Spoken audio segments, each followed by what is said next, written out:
Olá, seja todo mundo bem-vindo e bem-vinda a mais um Papo de Bancário, que começa agora, dia 26 de abril, 18 horas e 1 minuto. E hoje é um dia bastante difícil e bastante triste para todos nós, do Sindicato dos Bancários de Porto Alegre, que perdemos na esteira das mortes do Covid a nossa querida companheira Virgínia. Então, é uma live difícil para todos nós. E, bom, eu deixo para Jacéia fazer a introdução desse momento. Zé, é um momento triste. Eu acho que a família dos bancários estão sofrendo a perda dessa guerreira que é a Virgínia, né? Quem a conheceu sabe que ela era gigante, com aquele 1,55 m de altura, e vai deixar uma falta, um buraco enorme, especialmente dentro dos sindicatos bancários, com os amigos, com os colegas, com os parceiros de luta. E já vou chamar para você, iniciando a nossa live, estou meio atrapalhada aqui ainda, porque a gente se emociona, não tem como não se emocionar. Nós chamamos o Juberley Barcelos, diretor de comunicação da FETRAF, que vai dar o seu recado nesse momento. Gostaria de saudar o André e a Jacéia e iniciar também prestando uma homenagem a esta grande guerreira que nos deixou, companheira Virgínia, que com certeza sentiríamos muito a sua falta. Quem teve o privilégio de conviver com ela, como tivemos à frente da direção do sindicato e em todas as lutas da categoria, sabemos a perda que isso significa, né, para todo o coletivo. Mas luto para nós sempre foi um verbo, porque sabemos que para que possamos ter dias, digamos, menos sombrios do que estes que estamos vivendo, é preciso muita consciência e muita luta para transformar esta dura realidade. E é por isso que a Virgínia, que também é vítima de uma política genocida que hoje estamos enfrentando no nosso país, porque, com certeza, não só a perda da Virgínia, mas esses cerca de 380 mil brasileiros e brasileiras que perderam a vida para a Covid-19, muitas poderiam ter sido evitadas se tivéssemos um governo que tivesse uma política de enfrentamento à pandemia e com o objetivo claro de proteger a vida da sua população. Infelizmente, não é isso que acontece. E por isso que essa dor e essa tristeza que nós estamos vivendo agora tem que ser transformada em indignação. Indignação porque não é só a pandemia que o povo brasileiro está sendo vítima. A nossa categoria tem enfrentado diariamente governos que se aproveitam deste momento crítico justamente para avançar sobre os direitos e o patrimônio do povo brasileiro. Aquela fala do ministro do Meio Ambiente, lá na famosa reunião ministerial, de que deviam aproveitar o momento para passar a boiada, não era uma mera retórica, porque é isso que tem acontecido no dia a dia. A boiada está passando, ou pelo menos eles estão tentando passá-la. É assim com a nossa floresta, que queima, que é desmatada, sob a proteção do próprio ministro. Mas a nossa categoria também sofre com essa passada de boiada. Os funcionários da Caixa Econômica Federal, amanhã, inclusive, tem um grande dia de mobilização nacional, justamente para enfrentar essa tentativa de ataque a esta importante instituição pública, já que anunciam não só uma reestruturação, mas inclusive a dita capitalização de um setor tão importante da Caixa Econômica Federal, que é o setor de seguridade, que eles chamam de capitalização, mas na verdade é a abertura do capital para a iniciativa privada e é o início de um processo de privatização. Aqui no Rio Grande do Sul não é muito diferente, porque o nosso governador tem um projeto de ser candidato a presidente da República e eles, do seu campo político, eles não precisam agradar o povo, eles precisam primeiro agradar ao grande capital financeiro, capital esse especulativo. E por isso que uma das principais ações dele no lançamento da sua candidatura a presidente é justamente acabar com o direito do povo gaúcho de poder opinar sobre se deve ou não vender o patrimônio de todos os gaúchos e gaúchas. E é por isso que amanhã a Assembleia Legislativa estará votando a PEC 280, projeto este que visa acabar com a exigência de um plebiscito antes da venda da Corsan, do Banrisul e da Procergs. E os bancários, junto com os trabalhadores dessas demais estatais, estão numa luta, pressionando a Assembleia Legislativa Gaúcha, justamente para que não se acabe com esse direito do povo poder opinar. E isso tudo é na esteira da pandemia. Por um lado, perdemos entes queridos, sofremos, nos enlutamos, e por um outro lado, não dá nem tempo de ter esse sofrimento, porque temos que resistir e enfrentar essa grande ganância, né? Não só do governo, mas principalmente do capital, que utiliza dos seus governos para se locupletar em cima do patrimônio do povo. Então, por isso, na abertura da live de hoje do Papo de Bancário, eu gostaria de deixar este recado. Aqui nesse importante espaço que temos de reflexão, eu diria um alento e uma esperança a esses momentos que nós estamos vivendo. Os bancários continuarão lutando, continuarão enfrentando, pedindo aos bancos mais proteção e tentando barrar estes ataques. Então, eu quero fazer desta fala minha uma homenagem à companheira Virgínia, mas, ao mesmo tempo, dizer que esta indignação se transforma em disposição de resistir e enfrentar esta ganância. Uma boa live para todos e todas. Obrigado, Gilberley. Um abraço. Um abraço. Obrigado a vocês. Que poder de síntese tem o Gilberley, né? Em 5 minutos, ele trouxe para nós aqui o que está rolando no mundo do trabalho bancário, né? Da necessidade dos trabalhadores bancários estarem juntos, né? Em defesa do seu emprego, da sua garantia, das suas garantias de trabalho, de saúde, enfim. Pela disposição, ninguém aqui vai deixar passar a boiada, né? A gente vai lutar. É verdade, Jessé. É muito, muito importante todas as reflexões que o Gilberley trouxe para a gente começar essa nossa discussão. E acho que a gente vai conseguir hoje, de fato, desse momento, trazer contribuições para os bancários. Então, queria deixar aqui um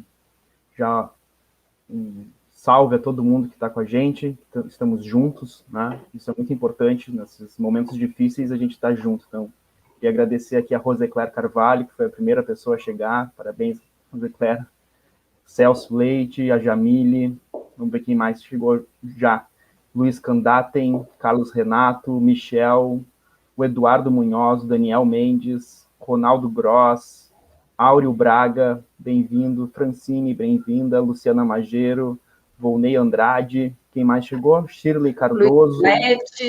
Luiz Pelete, aí Sinara. Renato, Sinara, Ilane, Alexandre Mireles. Muito bem, pessoal. Sejam bem-vindos e hoje a gente vai fazer uma discussão, retomar uma discussão que nós vemos assumindo, né, desde que a gente iniciou o ano no Papo de Bancário, que é discutir a violência organizacional. Então, vocês lembram que nas 2 lives anteriores, a gente conceitualizou um pouco o tema, o que é isso que a gente chama, que a gente pode entender por violência organizacional, né? E, em síntese, o que seria a violência organizacional? Em síntese, a violência organizacional é quando, dentro de uma organização, da forma como um determinado estabelecimento, empresarial ou não, dependendo da forma como ele se organiza, essa própria organização, ela se torna de uma forma impessoal, responsável pela violência de todas as pessoas que operam, que atuam, que trabalham dentro dessa organização.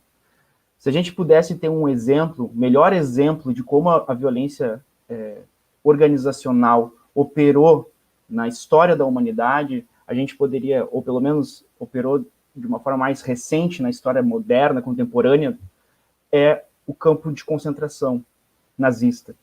Lá, nesse campo de concentração, ninguém individualmente era responsável por todos aqueles horrores que aconteciam ali. Cada pessoa simplesmente cumpria a ordem. Cada pessoa simplesmente era um bom funcionário dentro daquela engrenagem que eliminou mais de 6 milhões de pessoas de uma forma cruel, tenebrosa, de uma forma absolutamente repugnante. Mas ninguém individualmente podia ser responsável ou responsabilizado como a pessoa que deliberadamente, através da sua ação, foi responsável por tudo aquilo. Não, cada pessoa era responsável por uma pequena parte, pelo cumprimento de uma pequena ordem, pelo cumprimento de um pequeno dever. Ou seja, as pessoas que estavam operando naquele campo de concentração eram bons funcionários. E esses bons funcionários foram responsáveis por isso.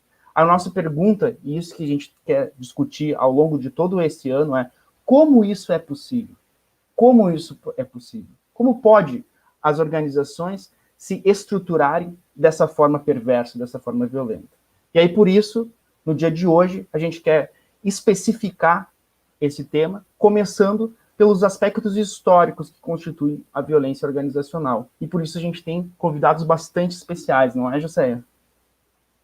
André, convidados que com certeza vão nos ajudar a entender esse mecanismo, né? Entender tantas questões mais concretas da violência, aquelas coisas visíveis da violência, né? Que vai lá da exclusão do ambiente do trabalho, de uma fala grossa, mas eu acho que entra dentro dessa violência também um processo de demissão de alguém doente, entra aqueles que estão trabalhando adoecidos e não se dão conta ou não conseguem prestar atenção à sua própria saúde.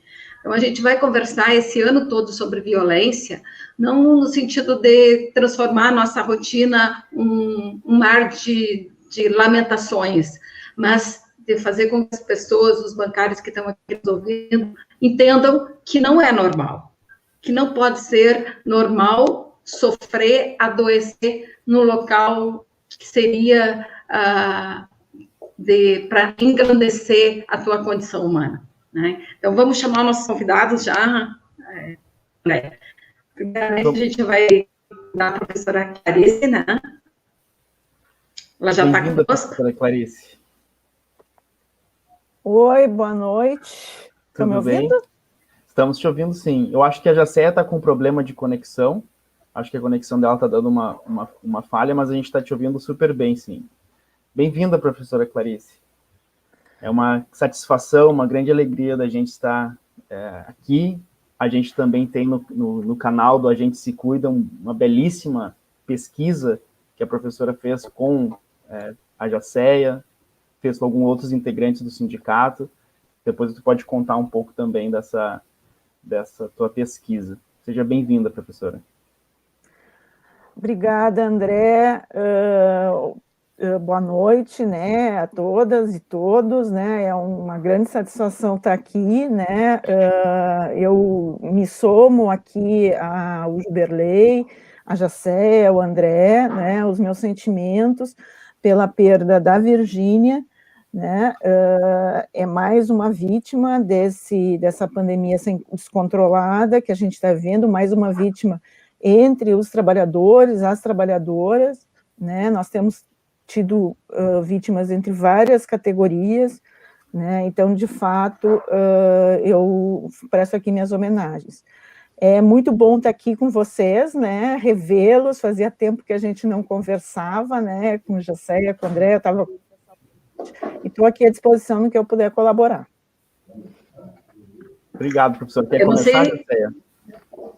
Eu queria saber se estão me ouvindo direitinho, A gente está te ouvindo bem, ó. Só a tua imagem não está muito boa, mas a gente está te ouvindo bem. Se ficar pior, eu te aviso, e aí, de repente, depois tu tenta reconectar. Eu saio e entro de novo, tá? Mas, professora Clarice, eu até vou falar aqui que lá no canal do A Gente Se Cuida tem uma entrevista que a gente conversou por 2 horas o ano passado, né? E que eu tentava te contar um pouco do como é que é fazer saúde do trabalhador, né?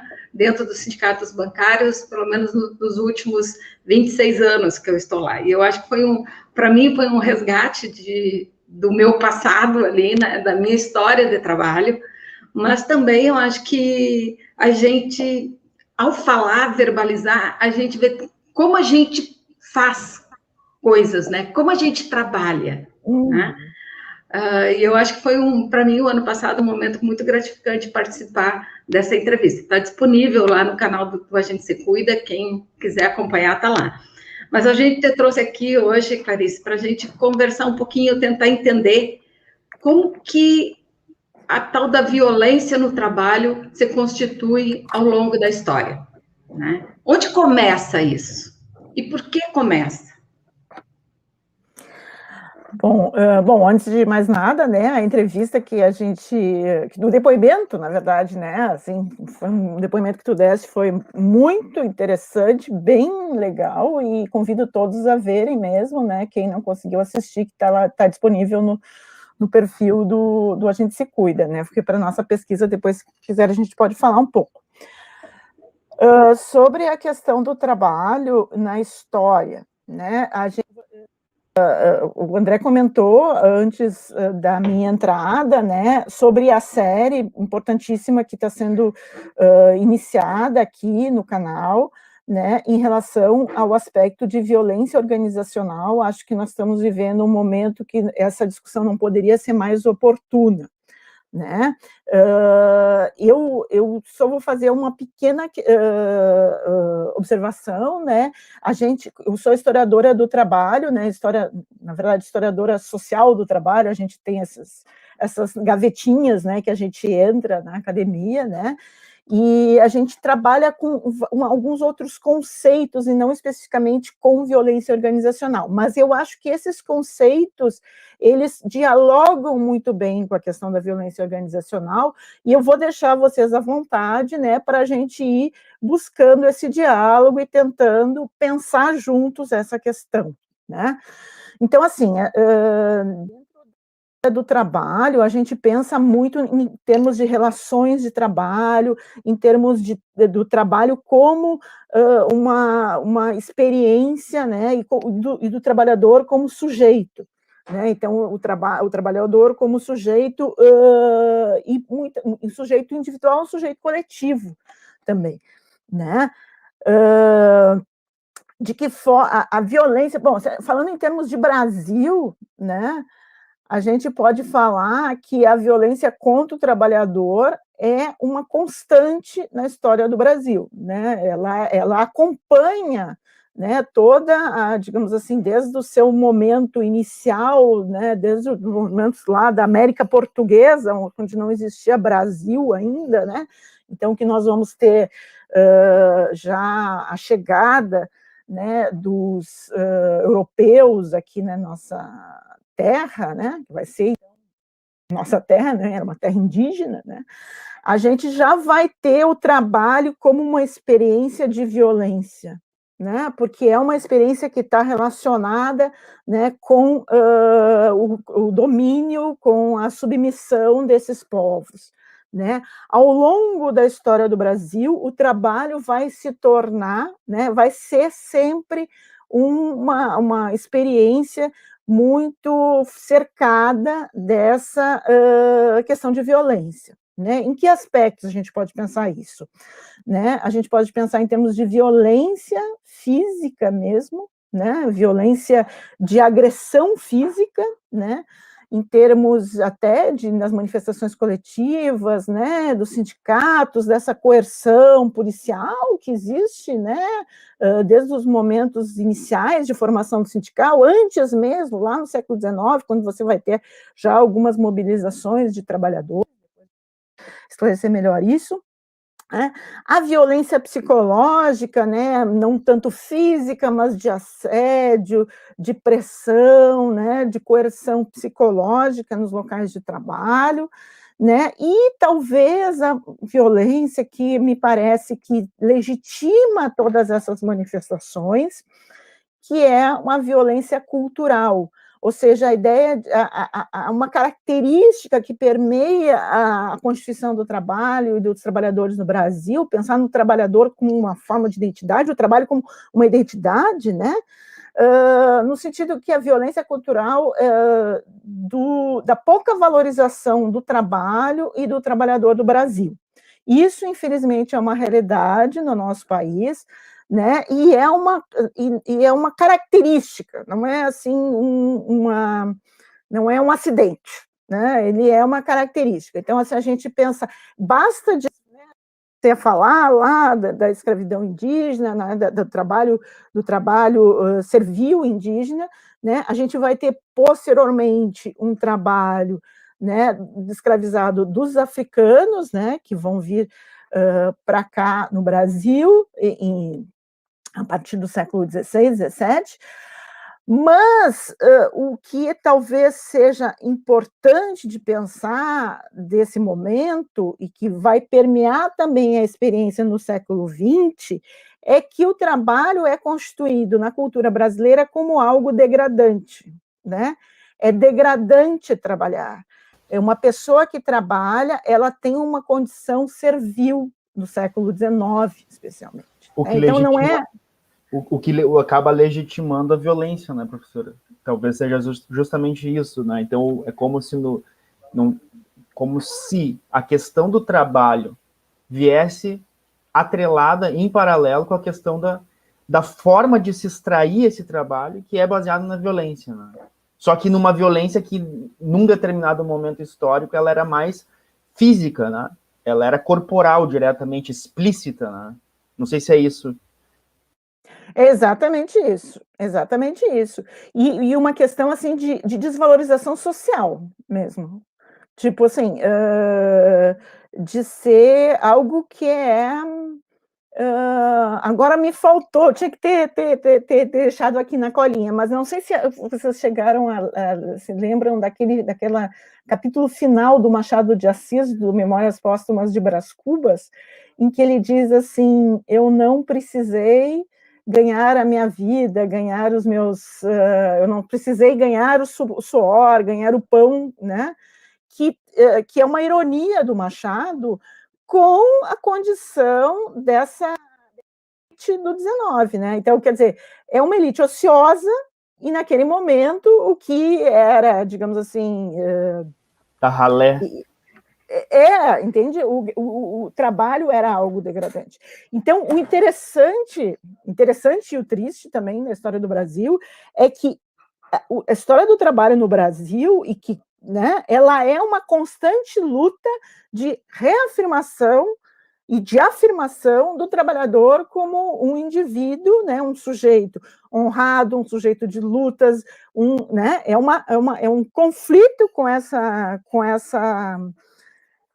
cultura, né, que foi construída aí também, e que legitima a escravidão, enfim, né?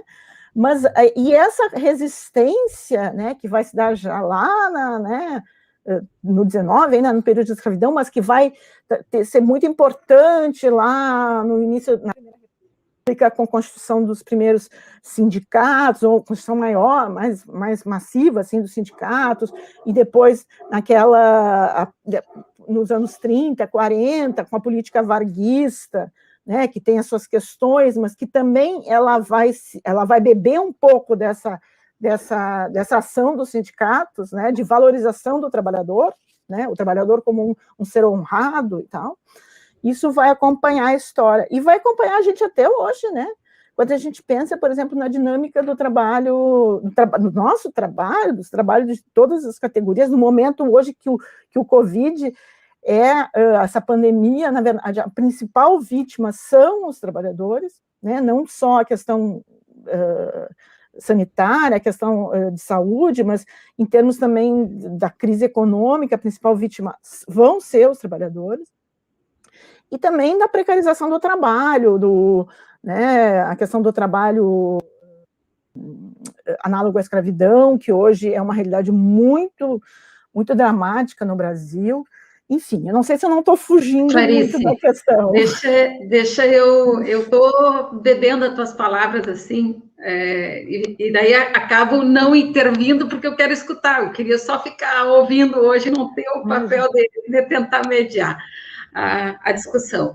Mas a gente, pela tua fala, me dá a impressão de que a Constituição do chamado campo dos trabalhadores, os trabalhadores no Brasil, seria um pouco diferente das demais histórias de trabalho do mundo, né? E eu acho que a gente tem, a minha percepção, e eu vai falando, veio entrando para mim algumas leituras do Gessé Souza, de que a gente ainda tem no país, aqui no Brasil, uma elite que pensa muito, muito próximo desses primórdios ali do descobrimento do Brasil, né? De que não quero trabalhar, né? O trabalho de suor do teu rosto, ganharás o teu pão, não serve para a nossa elite, né? Não serve para a nossa elite. E não deveria servir para ninguém, né? Mas porque o trabalho realmente, eu também me vem algumas leituras de Braverman, quando ele fala lá de que o trabalho é o constituinte da identidade do ser humano, que é o que nós fazemos de essencialmente humano, né? A capacidade de pensar mentalmente e reproduzir aquilo. Só o ser humano faz isso, né? Então, eu fico aqui pensando, né? Quanto de luta a gente ainda vai ter pela frente para mudar essas relações de trabalho? E aqui tem a citação, professora, que a Paula trouxe, né? Bem-vinda, Paula. Essa é a citação que estava procurando. Obrigada, Paula. É essa frase mesmo, que é a frase do final, o último capítulo do Memórias Póstumas de Brás Cubas, né? Que é, se não me engano, é o capítulo das negativas, né? Que ele bota. Eu não precisei comprar o pão com o suor do meu rosto, né? Jaceia. A gente tem várias assim, cultura é uma das coisas que menos que mais tem permanência, né? Então, assim, claro que as coisas, a história é um pouco a gente pensar, né, em termos de permanências e em termos de mudanças. Então, a gente não é que a história ela é sempre a mesma, mas ela mantém coisas, né, mantém pensamentos e mantém, enfim, cultura, né? Então, acho que é isso, assim, você vê elementos, né? É que nem um pouco a vida da gente, né? A gente não é o mesmo da gente quando a gente tinha 15, 20 anos, mas a gente tem coisas nossas que a gente se reconhece ali, né? Então, de repente, assim, a história é um pouco isso, assim, a gente se reconhece, né, num escrito como esse, lá do Brás Cubas, a gente se reconhece, né, em algumas, enfim, alguns escritos até mais antigos, assim, dessa elite ociosa, né, e que, enfim, você vai ver hoje, e que tem esses valores do trabalho desvalorizado. Agora, isso, e é importante, eu acho muito importante ressaltar, isso vai sendo modificado muito ao longo do século XX, né, por pressão dos trabalhadores e por pressão de uma sociedade, porque quando a gente chega lá nos anos 30, com a crise de 29, né, e que o liberalismo faz água, né, e que esse modelo liberal ele não sustenta mais, né, você vai ter, né, uma série de outros modelos de sociedade. Um desses modelos é um modelo corporativista, né, que é um pouco, né, da onde se bebe o governo varguista, né, que vai se transformar depois no Estado Novo, na ditadura do Estado Novo.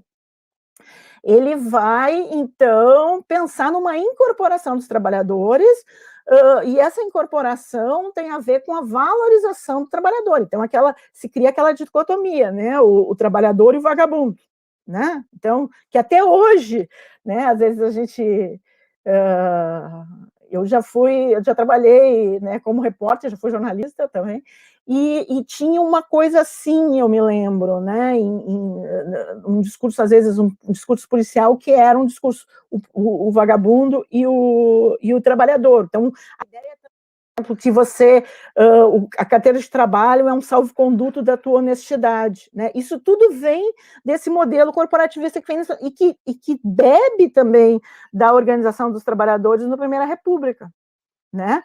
E que depois de 1945, depois da Segunda Guerra, vai representar um aumento muito grande, né? Às vezes teve um momento na historiografia em que se pensava que esse período de 45 a 64 era um período de amorcegamento, era um período em que o movimento sindical estava muito subordinado, né, ao Estado, e hoje as pesquisas estão mostrando que não, que era um movimento sindical muito ativo, né, um movimento sindical que conseguiu né, a edição e o cumprimento, né, porque uma coisa no Brasil é a lei existir, outra coisa é a lei entrar em vigor.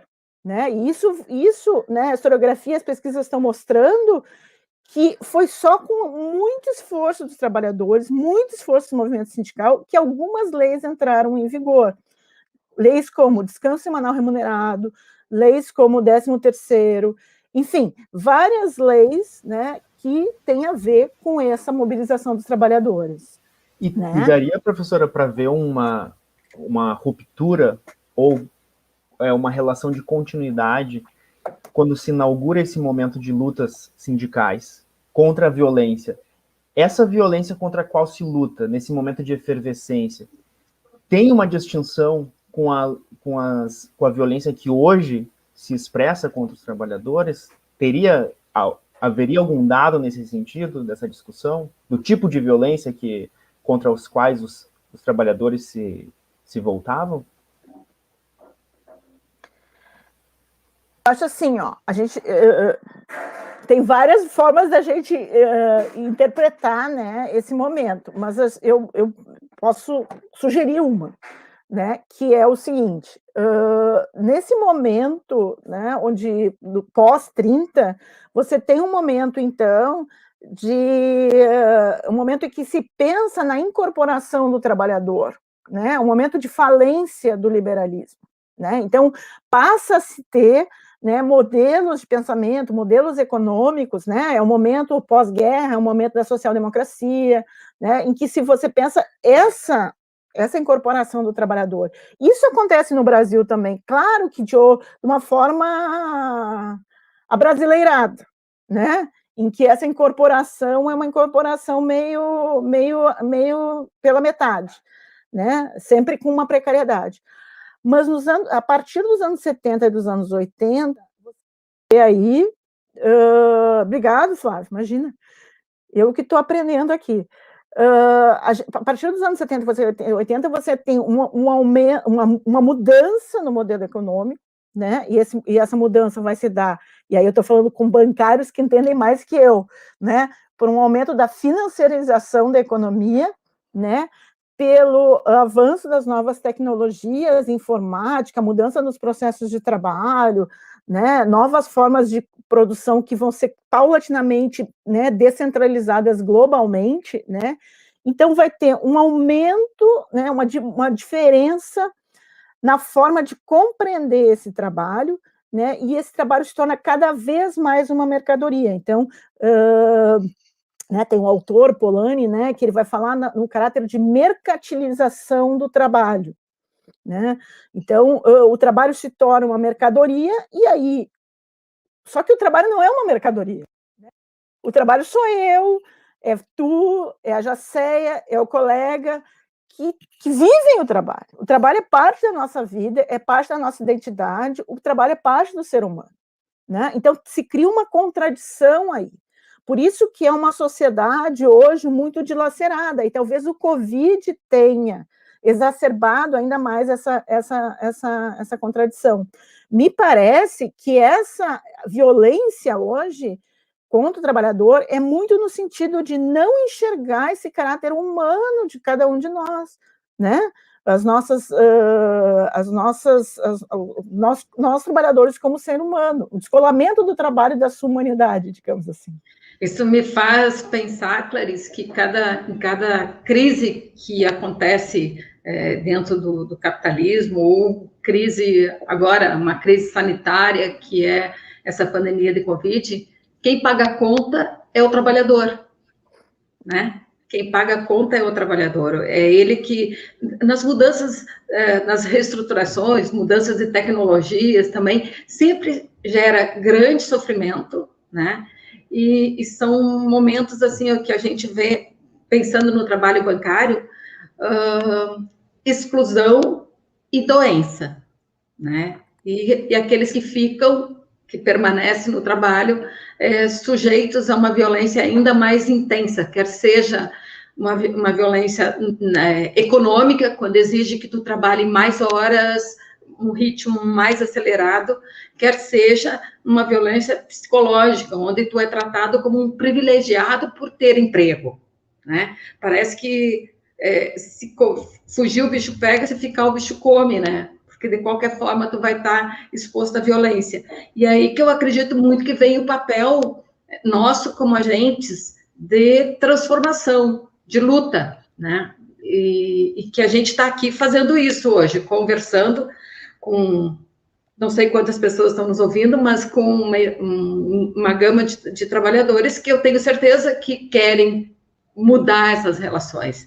E eu acho que é pela conversa e pelo despertar, né, da consciência que a gente vai evoluindo, vai caminhando para frente na humanidade. Sem dúvida, né? E eu acho que a gente está num momento de transformação, né? Transformação para pior ou para melhor, né? Não, na verdade, até agora, para pior, né? Em termos de precarização do trabalho, em termos de perda de empregos, né? Isso no Brasil, mas também em nível mundial, né? Ou a nível mundial. Mas também a gente tem algumas transformações, e talvez seja interessante a gente notar essas transformações, ou seja, cada vez mais os sindicatos, diante de mudanças que não só agora com o Covid, mas também com a própria reforma da Previdência, reforma trabalhistas, estão, né, se modificando e pensando em novas formas de diálogo, né, e eu acho que, por exemplo, esse momento e esse lugar é um exemplo, né, de diálogo, novo diálogo que a gente pode ter com os trabalhadores sindicalizados, né, e vários outros sindicatos, né, e também novas lutas e novas categorias, né, enfim, sempre se fala, né, por exemplo, na categoria que, enfim, é uma categoria informação, né, que seria o dos trabalhadores de aplicativo, que no ano passado tiveram uma mobilização, que continuam tendo uma mobilização, essa mobilização não tem hoje a visibilidade que teve no ano passado, mas ela continua, né, e ela representa, né, também uma questão de formação, né, de uma consciência de que algo tem que ser feito, porque senão as coisas não vão mudar para melhor, né? Então, nesse sentido, né, e assim, só para dar já que falamos nos trabalhadores, já que eu falei no trabalhadores aplicativos, ali você tem uma violência muito grande contra o trabalho, inclusive com a própria descaracterização daquilo como trabalho, né? Aquela ideia de parceiro, aquela ideia de, né, a ideia do colaborador, né? É sempre uma questão, sempre um ponto de você esconder o caráter do trabalho, que é um caráter mobilizador, né? Por que o trabalho é mobilizador? Se eu olho para um colega e ele é igual a mim, eu vou me unir com esse colega, né? Agora, se eu olho para um colega e vejo ele como um colaborador, um competidor, eu não vou me unir com esse colega, né? Então, essa é uma questão. Essa organização da uberização que tá chegando, inclusive, no trabalho bancário, né? A gente vê que o principal, eu acho que o principal objetivo parece ser acabar com qualquer sentido de classe, de pertencimento a uma classe de trabalhador, né? Tu é tu, solo, empreendedor, eu assumo os riscos e é comigo a coisa. Só que não é bem assim, né? A gente sabe que os trabalhadores não entram nessa de uberização por escolha, né? Mas entram por uma questão de sobrevivência. Então, eu acho que a gente podia, André, chamar já o nosso próximo convidado para os dois historiadores conversarem aqui junto com a gente um pouco. O que tu acha? Boa ideia, José. Tu quer falar um pouquinho, só antes, qual é a tua pesquisa, sobre o que é a tua pesquisa que tu está fazendo? Aí a gente já chama o Péricles e a gente já faz essa conversa. A Clarice, né? Isso. Isso. André, rapidinho, para não tirar espaço do Péricles.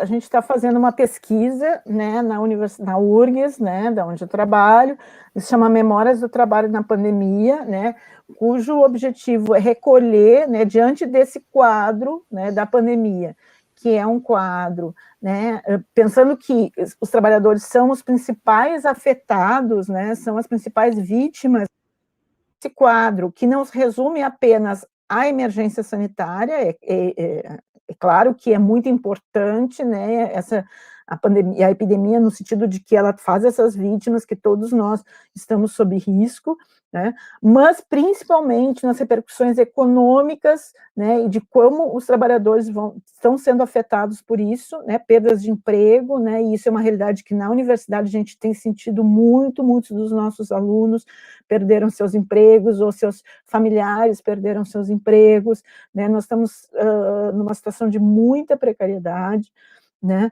Então a gente resolveu fazer uma pesquisa, né? A gente tem outras pesquisas com de outros professores que estão ouvindo também, né, as pessoas em relação a questões mais de saúde, mas nós estamos ouvindo mais os depoentes em relação à questão do trabalho, né? Então a gente teve o privilégio de ouvir aqui a Jacéia, o Mauro, os colegas bancários, né? Tivemos também, entrevistamos o pessoal do sindicato dos frigoríficos, né, dos trabalhadores da cultura, né, e agora também estamos entrevistando também professores, né, e professoras que nesse momento, né, estão sendo muito visados, né, por toda essa questão de retorno, né, às aulas presenciais. Então, a nossa pesquisa está buscando um pouco esses trabalhadores, né? Bom, legal. Eu vou chamar o Péricles aqui, Jacé, e aí logo depois tu já apresenta ele, e aí eu vou fazer uma leitura de dois comentários, que aí já vão servir para a gente esquentar a discussão. Bem-vindo, Péricles. Opa, boa noite para todo mundo, boa noite, Jacé, André, professora Clarice, boa noite aos nossos ouvintes e visualizadores, né? Um prazer estar aqui hoje, né? E ainda muito concernado com a perda da Virgínia, né? Eu acho que uma das principais características da pandemia é banalizar a morte como uma guerra, né? Então, a gente não tem muito tempo para chorar os nossos mortos, né? Então, a gente acaba vendo sempre as mortes como uma mera estatística, um número, né? Mas quando nos atinge, que nós vemos que tem uma pessoa muito próxima e muito querida sendo ceifada, e uma vida ceifada sem que poderia estar aqui, não é uma morte natural, né? É uma morte que, de certa forma, faz parte de uma política genocida, né? De uma necropolítica. Bom, vamos falar sobre isso depois, mas deixa eu te apresentar primeiro, Péricles. De qualquer, já saí embalado aqui, porque eu estava... já chegou cheio de vontade para falar. Esse negócio de Virgínia é um troço que me deixou muito entalado, assim. Então, eu já saí disparando. Mas o Péricles, para quem está aqui nos assistindo, talvez muitos conheçam, ele trabalha no sindicato, eu acho que uns 15 anos, Péricles? Mais ou menos isso, acho que menos, mais ou menos isso, né? E, então, é nosso colega ali, trabalha junto à presidência, na secretaria-geral, trabalhou anos na formação, né? Formação que justamente era a pasta que a Virgínia tocava. E o Péricles, além dessa experiência toda de estar na vivência do sindicato ali, nas demandas, no dia a dia do sindicato, ele também é um historiador. Então, nós temos hoje a honra de ter 2 historiadores que têm muita propriedade em falar sobre o tema de violência no trabalho, né? Eu quero também apresentar para a Clarice, Péricles, a gente já se falou um pouquinho antes, e aí, a bola está contigo, Péricles, para tu fazer os comentários que tu acha pertinente à fala da professora Clarice. Nossa, foi extremamente rico, né, gente? Então, assim, acho que a professora Clarice trouxe uma série de questões bastante inquietantes, né, principalmente essa questão da mercantilização do trabalho, né? Porque, como eu estava falando antes na nossa conversa, o trabalho, ele antecede a violência, porque o trabalho já existia antes do capitalismo, ele existia sob outras formas, né? Então, se a gente pegar diversas sociedades, inclusive algumas pré-históricas, o trabalho ele já existia, e o trabalho, ele faz parte da quintessência humana. Então, nenhum ser humano capaz não consegue, não existe sem ter algum tipo de atividade que ele faz. E, claro, que em alguns momentos da história, o saber, o fazer o trabalho, ele era extremamente importante e extremamente valorizado. Então, por exemplo, se a gente pegar lá na história do Império Romano, embora a força de trabalho ela fosse toda escrava, e a escravidão tinha uma outra lógica, um outro sentido, alguns tipos de escravos eram altamente valorizados, porque eles tinham um grande conhecimento, né? Então, eu acho que a professora Clarice trouxe alguns pontos extremamente importantes, né? Eu acho que esse seccionamento da identidade humana do trabalho hoje é o tema mais perturbador, né, do nosso tempo, né? Então, assim, isso começou ainda no século XX, né, nas últimas décadas do século XX, a gente conseguiu ver isso de uma forma mais intensa, mas é um movimento que atravessa a tecnologia, né? Ele no momento em que tu começou a não mais tão depender da força humana para lidar com máquinas, né, e tu começou a ter a microinformática, enfim, e outros processos, essa segmentação ela começou a ficar mais clara, né? E hoje em dia nós temos um problema, um dilema nas mãos, né? Principalmente quem faz o fazer sindical, né? Então, sejam sindicatários, sejam dirigentes sindicais de qualquer categoria, que é como vencer, né? Como vencer esse dilema dessa separação que inclui a uberização, que inclui vamos por assim dizer, a criação do trabalhador-empresa, né, que é um outro mecanismo que a gente está vendo, é um efeito mais comum dentro dos bancários, né, de substituir o CPF pelo CNPJ, né, e ao mesmo tempo todo esse discurso perturbador do empreendedorismo, né, que tu vê aí uma quantidade imensa de influenciadores digitais, de uma linha editorial toda constituída, começou lá com a autoajuda nos anos 90, né, e acabou indo para essa linha do empreendedorismo, que em alguns aspectos é um charlatanismo contemporâneo, né, porque houve uma discussão que até eu e o André participamos num grupo disso, sobre se nós éramos pobres ou ricos, né, e então, assim, as pessoas, tinha uma participante desse grupo que ficou indignada em se considerar pobre. Mas aí eu perguntei para ela, cheguei e disse, olha, vem cá, mas tu é dona dos meios de produção, tu é dona do capital, tu gera riqueza, qual é a riqueza que efetivamente tu gera? Né? Se tu perder o teu salário, tu és quem?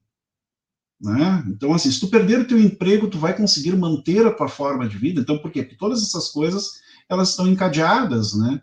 Então, assim, o outro grande problema que eu vejo, que a professora colocou muito, muito bem, assim, é a questão da história do trabalho no Brasil, ela estar vinculada à violência, né? Então, seja da forma como for. Então, seja essa violência que ela era policialesca e pouquíssimo preocupada com a saúde do trabalhador, né? Então, assim, o trabalhador ele era um mero número, mais ou menos dentro daquilo que eu falei sobre a Virgínia em relação às mortes de Covid, né? Então, bom, o cara morria, ele era automaticamente substituído, né? O cara sofria um acidente dentro da linha de produção, tinha um braço mutilado, uma perna mutilada, enfim, ele era substituído.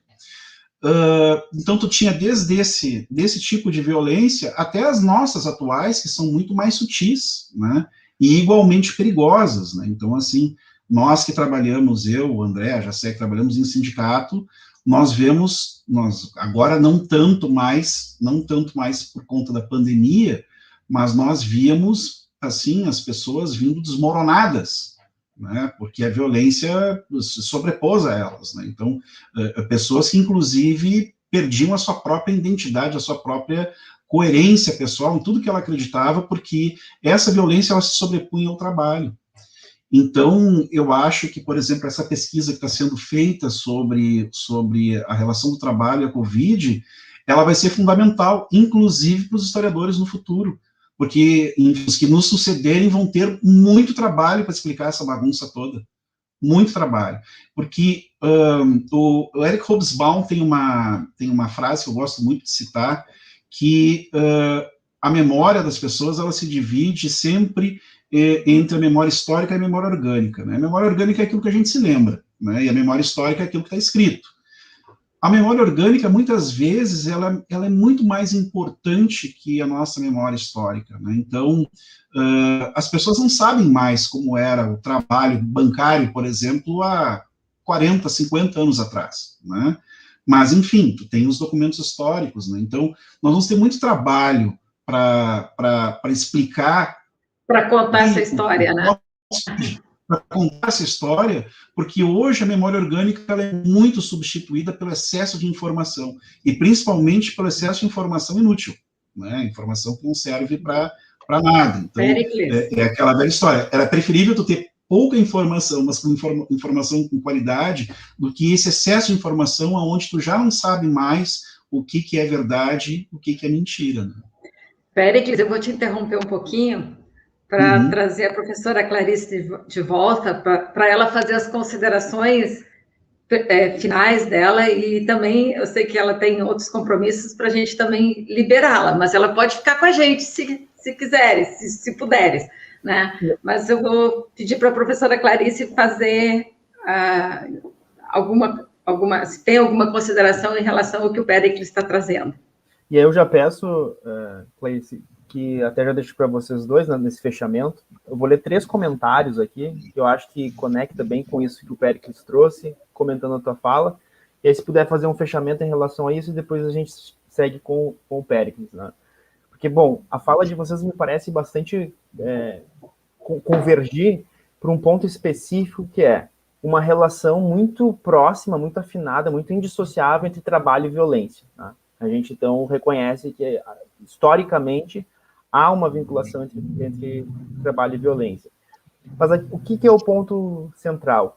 Me parece que, historicamente, a violência era muito materializada de uma forma física, né? De uma forma explícita. Era o corpo que era violentado, né? Ou, se não era exatamente o corpo, era um vexame público, era algo que todas as pessoas que tivessem um bom senso percebem, aquilo é uma situação de violência, ainda que, como a professora trouxe, né, alguns fossem merecedores de serem violentados e outros não, no caso dessa construção subjetiva, né?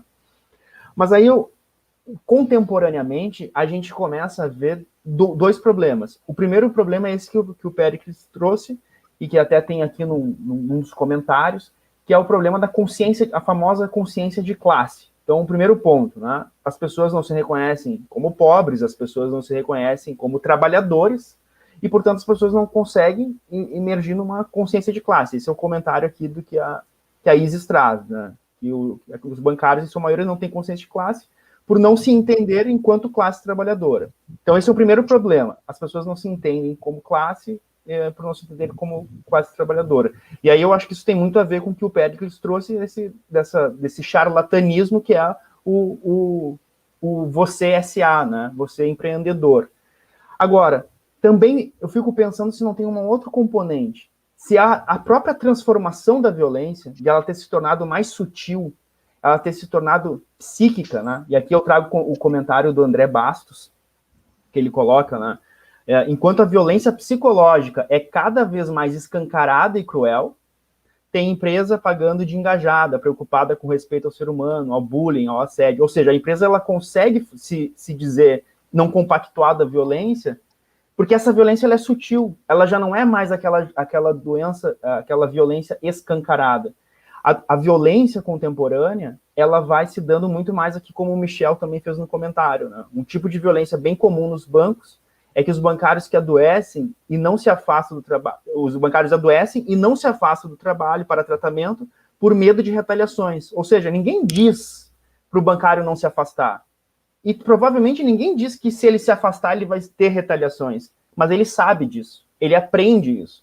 E esse aprendizado indireto, esse aprendizado informal, de uma certa forma vai conformando esse trabalho. E aí a pergunta, então, que eu deixo para as considerações finais da Clarice é justamente isso. Há possibilidade de perceber ao longo da história essa transformação da violência? A gente poderia dizer que, pelo menos algumas categorias profissionais, a violência já não é mais uma violência física, mas ela é um outro tipo de violência, e talvez a mudança desse tipo de violência possa explicar, inclusive, a dificuldade da consciência de classe e dessa união em torno de resistir a essa violência? Pergunta difícil. Depois tu não precisa responder, deixa a bomba para o Péricles. Uma pergunta que gera muitos questionamentos e outras perguntas, né? Parece pergunta de banca. André. Deixa eu responder assim. Eu acho que isso depende, assim, ó, claro que as sociedades mudam, né? E que então tu tem mudanças nas formas como as coisas acontecem, né? Mantendo também permanências, aquela história que eu tinha falado antes, né? Pensando um pouco no momento agora, eu acho que o que nós temos agora, em algumas categorias, em outras me parece, né? Eu estava falando do trabalho análogo à escravidão, ali você tem uma violência física, né? De uma precariedade que remete, tanto que a forma jurídica, né? Quer dizer, o nome não é o nome jurídico, o nome popular é trabalho escravo, quando na verdade é trabalho análogo à escravidão, mas ele remete a uma situação que é uma situação do passado, né? Isso a professora Ângela de Castro Gomes tem muitas pesquisas sobre isso, né? Lançou um livro recente sobre essa questão, sobre essa relação do passado e do presente do trabalho análogo à escravidão. Nesse caso, por exemplo, é uma violência física nessa uma categoria. Mas em outras categorias, né, você vê talvez a violência sendo o sujeito da violência, o corpo do trabalhador é o objeto da violência. Mas quem pratica a violência, o sujeito da violência é o próprio trabalhador, a partir... Tu é psicólogo, né? Então, talvez tu entenda melhor o que eu estou tentando dizer, aí tu traduz. Mas é uma captura, é a questão da captura da subjetividade. Então, as técnicas gerenciais hoje, elas pensam muito mais num trabalhador que está sempre disponível. Então, para isso, ele precisa vestir a camiseta, né?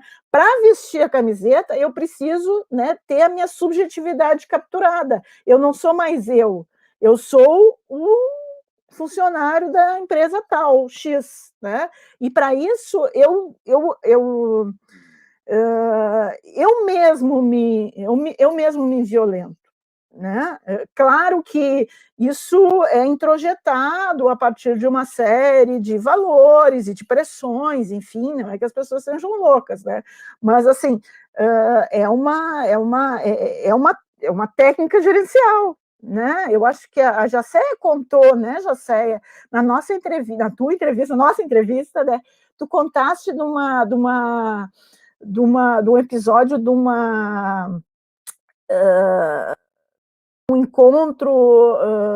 encontro gerencial em que se dizia que o trabalhador tinha que tomar remédio para trabalhar, né? Isso lá nos anos 80, não é? 90, não me recordo bem. Não, isso já foi num congresso que eu fui da saúde e segurança na FENABAN, 2006. 2006, tá, mais recente, né?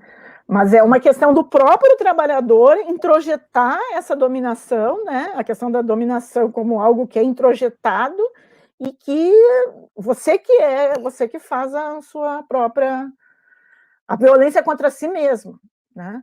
Então, por isso que é importante a consciência de que tu é trabalhador e não colaborador. Porque o trabalhador, ele está sujeito, sinto muito, né? Mas ele está sujeito, ele é sujeito do seu trabalho, mas ele está sujeito ele está sujeito a uma situação no qual ele tem colegas, né? E que ele não é um empreendedor, né? Enfim, essa me parece que é uma das questões, né? Tá certo, professora. Muito obrigado pelas... Quer fazer mais uma consideração? Eu queria só fazer o seguinte, eu queria só deixar um link, tá? Que é em consideração aos meus alunos. Semestre passado eu dei na URGS uma disciplina de graduação com uma doutoranda minha, que é a Tatiane Bartman, e a gente a disciplina chama História do Trabalho dos Trabalhadores Brasileiros. E no final, como trabalho final de toda a disciplina, todos os alunos, a gente fez juntos um podcast, né? No qual os próprios alunos entrevistaram trabalhadores e fizeram uma entrevista e fizeram um podcast sobre a situação dos trabalhadores na pandemia. Isso não tem nada a ver com a minha pesquisa, foi uma iniciativa dos alunos e que eles entrevistaram pessoas que eles conheciam, né? Esse podcast está disponível, eu vou botar o link aqui, e aí, se vocês quiserem ouvir, é muito interessante. Então, eu só vou deixar isso aqui como, né, em reconhecimento ao trabalho deles, que foi muito legal, assim, foi bem legal mesmo. Eu já deixo na descrição, pode me mandar direto para mim também. Eu já deixo direto na descrição, tanto do vídeo quanto nos comentários ali no Facebook. Muito obrigada pela oportunidade de estar aqui. Eu espero não ter complicado muito. A gente que te agradece muito. Nós que agradecemos. Imagina, foi um prazer estar contigo de novo, né? E eu acho que a nossa parceria está só começando. A gente vai seguir juntos, fazendo muitos trabalhos, tá?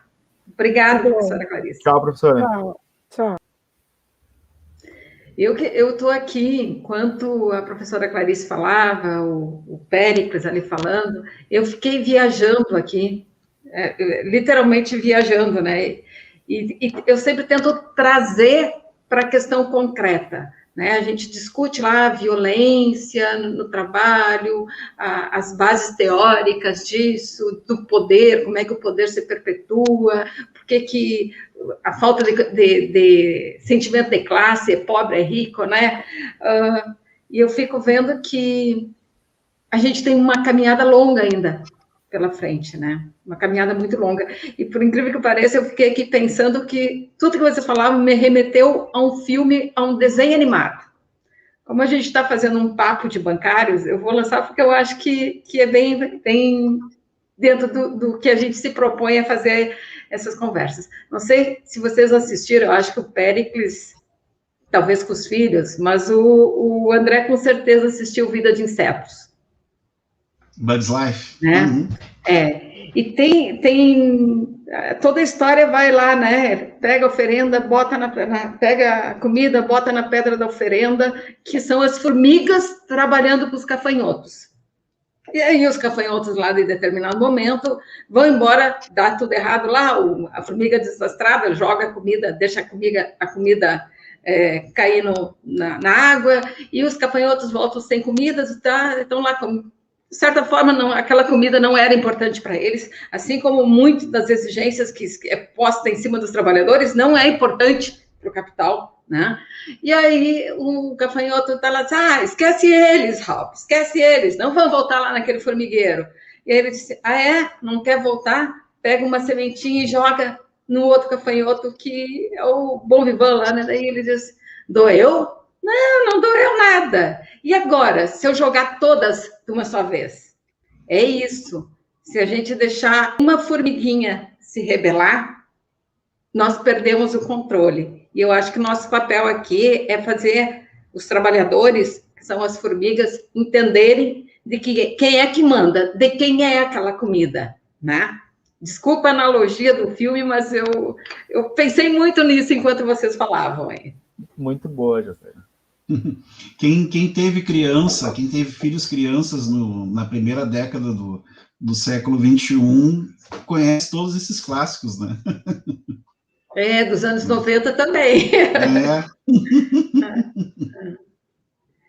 Mas, enfim, vamos voltar aqui na tua conversa, que a gente, na tua participação, Péricles, que a gente tinha, quando eu conversei contigo, eu pensei em fazer um resgate de como que surge o sindicalismo como um contrapoder a essa violência, né? Tá, vamos lá. Então, assim, olha, gente, a história do sindicalismo, ela é muito rica, né? Mas, como eu estava falando antes da gente entrar no ar, com a Jacéia, com a André, com a professora, o sindicalismo, ele surge a partir das relações de trabalho, porque o trabalho existia antes, né, disso. Como eu falei na minha primeira parte ali, tu tinha ali o trabalho nas corporações de ofício, né? Então, diversas sociedades tinham formas diferentes de encarar o trabalho, algumas, inclusive, teocratizavam o trabalho, né? Então, um exemplo disso é a sociedade egípcia, né, que enfim, né, tinham alguns trabalhos que eles eram específicos do faraó, e era um conhecimento que era hermético, né? Então, essa ideia da universalização do trabalho e, consequentemente, dos direitos trabalhistas, ela é uma dança que começa a partir do século XVIII com a Revolução Francesa. Então, ou seja, tem lá a construção dos ideais iluministas, né? Então, aquela ideia de que o ser humano não é uma coisa, né? Ele é um universo por si só, né? Essa ideia do iluminismo, ela permeia as relações de trabalho. E, ao mesmo tempo, tem a Revolução Industrial, que começou um pouquinho antes, né, que ela é dividida alguns historiadores colocam em 3 etapas. Eu, né, muito modestamente, já coloco em 5. Né? Então, nós temos, na verdade, se a gente for considerar alguns saltos tecnológicos, 5 revoluções industriais já aconteceram, mas, convencionalmente, se colocam entre 3 ou 4 delas, né? Então, a primeira é o vapor, que é onde não começa no movimento sindical, mas começa a violência do trabalho, né? Então, tu tem máquinas que primeiro tecem, né? Máquinas que geram força motriz, máquinas que geram energia a partir do vapor. Algumas dessas máquinas, elas precisavam de uma grande quantidade de pessoas para serem operadas, né? Em alguns casos, aí surge a questão da mutilação e das super jornadas de trabalho, né? Algumas máquinas, por exemplo, tinham mecanismos que prendiam o trabalhador dentro dela enquanto elas tivessem pressão nas caldeiras. Então, era muito comum sentar numa máquina, né, tu botar o pé num pedal para que fosse uma válvula de alívio ou coisa semelhante, e entrava um fecho de segurança que fazia com que a máquina ficasse funcionando enquanto o pé estivesse ali. Então, só depois que a caldeira começava a esvaziar a pressão, o pé podia ser solto, né? Então, normalmente, essas caldeiras industriais, elas tinham de 10, 12, às vezes 14 horas de pressão, e a pessoa ficava ali, né, segurando a alavanca 10, 12, 14 horas. Então, o movimento sindical, ele surge, primeiramente, para romper com toda essa ausência de direitos trabalhistas, porque o que acontece? Tu tem o trabalho, tu tem o salário, que ele rompe com a lógica medieval, né? Então, vejam bem, estamos falando da sociedade industrial europeia pós-Idade Média, né? Na Idade Média, nós não tínhamos a noção de trabalho como nós conhecemos hoje. O trabalho existia, mas não dessa forma. Então, no momento em que tu cria uma figura que ela é assalariada, ela, na verdade, está substituindo o servo da gleba pelo proletário, usando uma linguagem marxista clássica, né? E leia-se operário. Então, essa ideia do trabalho versus legalidade, o trabalho versus ordem, né? A vagabundagem versus trabalho, ela surge justamente na sociedade industrial inglesa. Então, a gente, de certa forma, tem ainda uma certa herança disso. Vou dar um exemplo clássico, né? E alguém pode pôr aí no comentário se acontece isso consigo, tá? Alguém sai de casa sem documento? Um mínimo documento que seja de identificação? Não, né? Isso é um efeito justamente das primeiras leis trabalhistas que surgiram na Inglaterra lá no final do século XVIII, que nenhum trabalhador poderia sair sem o seu cartão de identificação. Então, nós já temos aí o primeiro aspecto policialesco, né, disso. Então, tu era obrigado a andar identificado, porque se tu não tivesse identificado, tu era considerado, segundo a legislação da época, como arruaceiro. Então, assim, se a gente for observar as primeiras delegacias especializadas que elas começam a existir na sociedade industrial, são as delegacias de costume, né? Então, aqui a gente tem, por exemplo, né, quando tu tem o segundo boom da industrialização no Brasil, tu tem o DOPS, Delegacia de Ordem Política e Social, né? Então, ou seja, antes disso tu tinha delegacia de costumes, né? Então todas essas delegacias, elas serviam basicamente para controlar o trabalhador. Bom, a partir da segunda parte da Revolução Industrial, em que tu tem a segmentação do trabalho e o início da linha de trabalho fordista. O que é a linha de trabalho fordista? É a linha de produção. Então, a gente pode fazer uma analogia com aquele filme Tempos Modernos, do Charles Chaplin, né? Que tu tem ali uma linha de produção, ou seja, a manufatura, ela passa por uma esteira, né? Foi o Henry Ford que inventou isso para produzir o seu carro, né? O famoso Ford Bigode. Então, a carroceria, essas peças são pré-fabricadas, os todos se enxergam ao longo de uma enorme linha de produção. Então, as peças são fabricadas em um determinado lugar, elas vão para outro, e aí, a partir daí, a linha ela é montada. Bom, isso existe, essa forma de trabalho, ela se constituiu, inclusive, na categoria bancária. Só que, bueno, né, nós não enxergamos mais isso, porque isso se perdeu no tempo. Então, assim, talvez o povo mais antigo, assim, por exemplo, da geração do Mauro, do Juberley, ainda tenha pego os últimos resquícios da estrutura fordista no sistema bancário. Mas, assim, ó, é inimaginável a gente imaginar, por exemplo, que para tu fazer uma retirada, um saque, né, uma conta corrente, tu precisava do trabalho de 6 pessoas. Então, ou seja, porque não existiam computadores, tu tinha que ir anotando em livros, né, livros tombo, livros caixa, livro razão, enfim, algumas dessas linguagens, elas ainda existem dentro do fazer bancário, mas as suas práticas mudaram muito porque o computador a substituiu, né? Então, a linha de produção fordista, ela fazia com que o trabalhador se enxergasse, e, consequentemente, ele conseguia enxergar, inclusive, os acidentes de trabalho e conseguia enxergar as violências que os outros sofriam. Por quê? Porque tu tinha partes da linha que o trabalho ele era mais pesado, tu tinha outras partes que o trabalho era menos pesado. E aí, às vezes, o que tinha o trabalho menos pesado ganhava mais do que o que tinha o trabalho mais pesado, e essa indignação, ela começou a se tornar cada vez mais frequente. E aí, a partir do século XIX, surgem os primeiros sindicatos por conta disso. Um parênteses, Péricles, no que tu falou, que eu achei bem interessante isso, que bom, a gente sempre fala que os trabalhadores, né, quando no regime fordista, era um grande número de trabalhadores, e esses grande número de trabalhadores no mesmo local, no mesmo horário, todos juntos, né? Mas eu achei bem interessante esse ponto que tu trouxe, que pelo menos eu nunca tinha pensado, nunca tinha percebido, que também, nesse contexto, os acidentes eram visíveis para todos.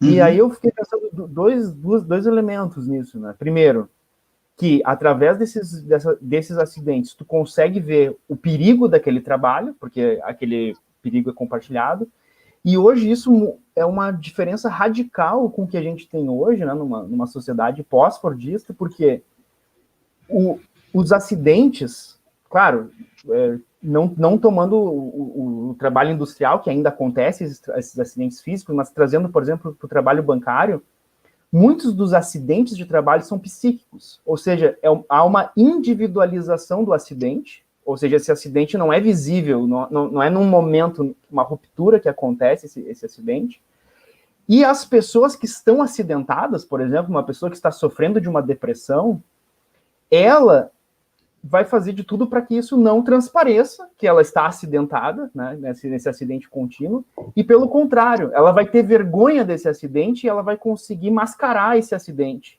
de tal modo que no ambiente de trabalho, todas as pessoas ali, como a Jacéia falou, estão medicadas e todas as pessoas estão felizes, aparentemente, ou seja, é um lugar seguro, né, sem acidentes. Achei bem interessante essa tua colocação, Pérez.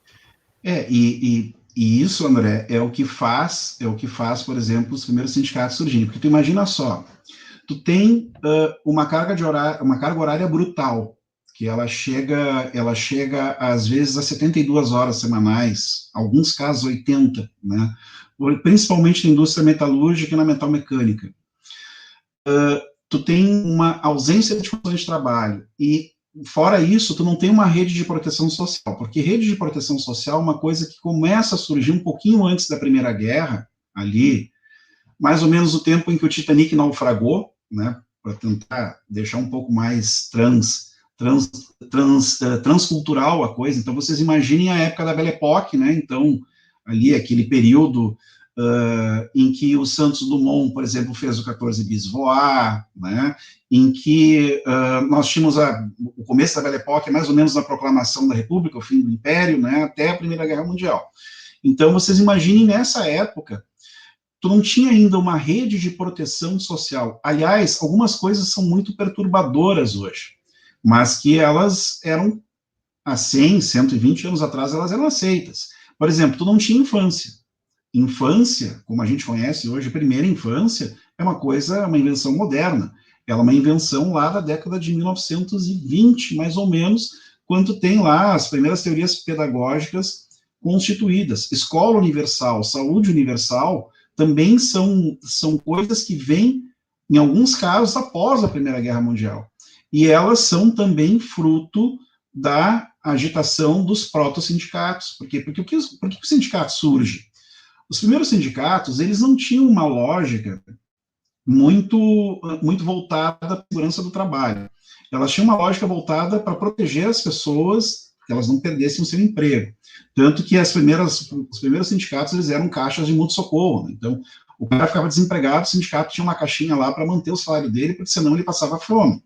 E a fome, ela era uma coisa muito comum nas sociedades industriais, né? Tanto que o Marx, ele inventa um termo, a partir do que ele começa a observar, porque o Marx é o sujeito que mais estuda a sociedade industrial ali no seu começo, né, que é o lumpen proletário, né? Então o lumpen proletário, ele basicamente é os miseráveis, né? Então, uma dica de filme que eu deixo para quem quiser assistir é o filme Feios, Sujos e Malvados, do Ettore Scola, que, apesar de não se passar nesse período histórico, caracteriza bem o lumpen proletário, né?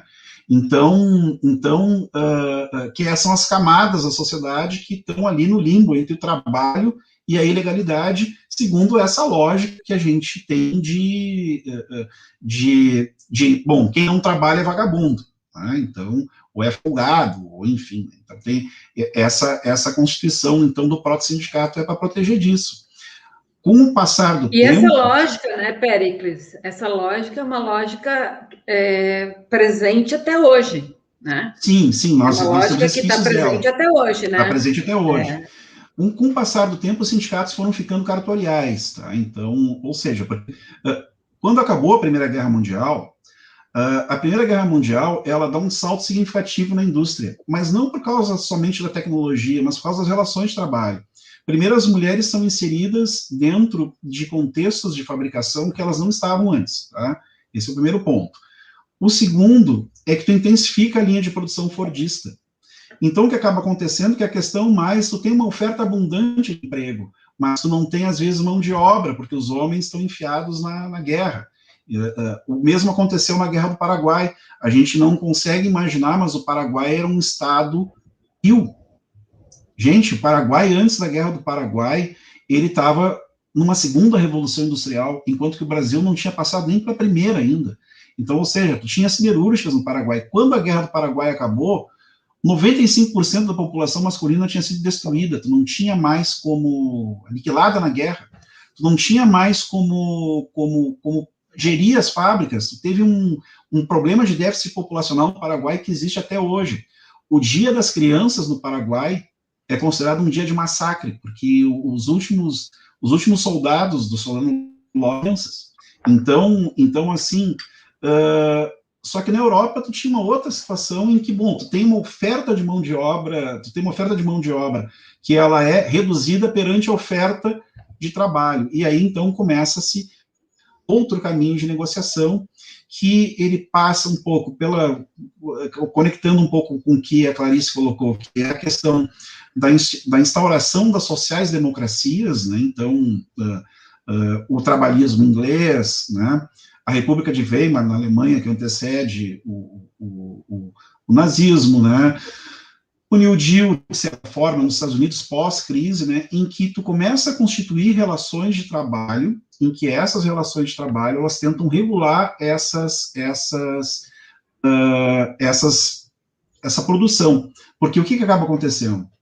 Tu tem várias revoltas ao longo do tempo que elas dão mais prejuízo numa linha fordista do que propriamente a paralisação. O que acaba acontecendo? Gente, um alto forno, ele demora 2 semanas para entrar em temperatura ideal. Se tu apaga um alto forno, tu tem um prejuízo de alguns milhões numa siderúrgica. Então, assim, a mesma coisa acontecia em relação ao automóvel, por exemplo, pegando o exemplo mais clássico da linha de produção fordista. Se a gente pegar a própria história da categoria e começar a olhar as greves dos bancários, vocês vão ver que a primeira greve que se tem notícia, assim, que foi documentada do ponto de vista jornalístico e tal, foi uma greve que foi feita em São Paulo antes do Estado Novo. Tá? Então, ela foi feita ali no período pós-revolução constitucionalista. E nessa greve, aconteceu uma coisa muito engraçada, os caras queimaram os livros razão. Então, ou seja, eles provocaram um prejuízo imenso aos bancos, porque não tinha-se como saber exatamente quantos correntistas tinham de saldo nas contas. Porque tu não tinha backup, tu tinha o livro. então, assim, ó, a nossa própria greve de 79, que é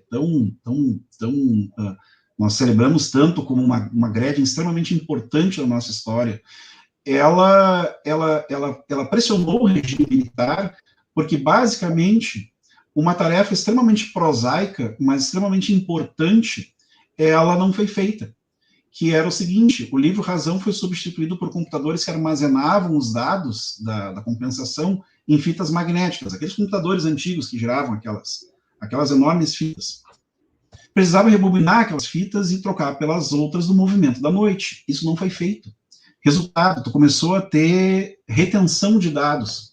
Então, ou seja, aplicações, investimentos, coisas que ainda a gente estava num período semi-informatizado, eles não puderam ser feitos, os bancos deixaram de fazer projeções. Então, quem é mais antigo aqui deve talvez se lembrar da linguagem Fortran, que perfurava cartões, né? Então, os dados eles eram lidos por luz e perfurados em cartões, o cartão lia lá, tu lia os dados. Isso começou a deixar de ser feito. Os que faziam isso simplesmente fecharam os sistemas e cruzaram os braços. Então, é por isso que surgem as legislações trabalhistas, para justamente impedir... Oi? A gente tem que trazer em 2, 3 lives para tu contar essas histórias todas. Tu tem muito conteúdo para a gente... eu pesquiso isso aqui há mais ou menos uns 15 anos, né? Para esgotar numa live vai ser impossível. Impossível, né? Eu tô batendo nisso para dizer para vocês que a legislação trabalhista existe como um amortecedor pneumático que vem da luta sindical, lá dos proto-sindicatos até os nossos sindicatos do dia de hoje, porque tu tem o proto-sindicato, o sindicato agitativo, né, que é esse sindicato que a gente costuma ver em filmes, que enfim, né, vão para frente da polícia, dão o peito para se matarem, que fazem as primeiras greves, e tu tem os sindicatos cartoriais que são os sindicatos que existem hoje, em diferentes formas, né, porque o sindicato ele é um ente vivo, ele não existe somente de uma forma, mas o que eu quero dizer é que o capital criou a legislação trabalhista não para combater a violência organizacional, mas para amortecê-la, e isso é extremamente importante a gente ter em mente. A legislação ela existe para amortecer a violência organizacional. Dialogando um pouco com o que o André colocou, que o bancário não consegue visualizar o sofrimento do seu colega, porque ele não consegue ver o seu acidente de trabalho. Gente, por que vocês acham que a categoria tem tantos suicídios? E tantos suicídios no local de trabalho? Né? Então, assim, eu mesmo acompanhei uma situação traumatizante de um bancário da Caixa em que eu fui a última pessoa a falar com ele antes dele se suicidar. Ele foi lá no edifício Querência, no edifício sede da Caixa, e se enforcou numa tubulação de ar-condicionado. Já Sé deve se lembrar desse caso, foi alguns anos atrás. Então, assim, só encontraram o corpo porque, bom, o cara, na primeira tentativa, ele tentou se enfiar com a gravata partiu, ele caiu no chão, bateu com o nariz, quebrou o nariz, começou a sangrar. Na segunda, ele conseguiu se enforcar, só encontraram porque viram um filete de sangue escorrendo pela porta. Então, assim, e em outros casos, né, nós tínhamos outras doenças de bancário. O sindicato dos bancários, ele é pioneiro, por exemplo, na questão de constituir os nexos causais por Ler-Dort, porque os bancos encheram durante décadas os sacos, dizendo que eles não eram os culpados por as pessoas terem tendinites e síndromes do carpo.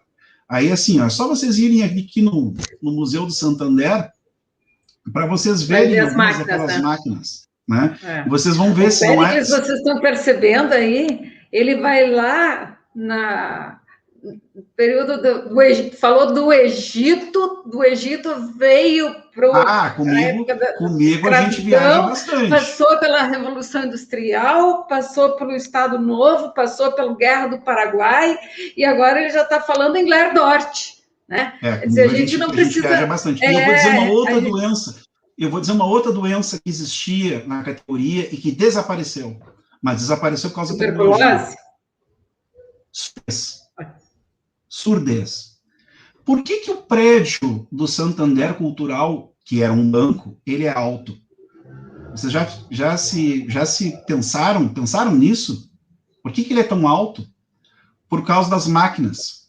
As máquinas, elas faziam um barulho ensurdecedor, porque tu não tinha só as máquinas de calcular, tu tinha também os linotipos e as máquinas de tipo. A máquina de tipo é aquela que tem uma cúpulazinha, que a gente vê em filmes, em que ela sai uma fita imensa. Aquela máquina utilizava um sistema de telégrafo. Aquilo faz um barulho imenso, né? E todas as ligações bancárias, até a década de 60, com o surgimento dos computadores, elas eram feitas por linha telefônica e linha de telégrafo. Depois, o telex foi um substitutivo disso. Então, a categoria, até a década de 60, era surda.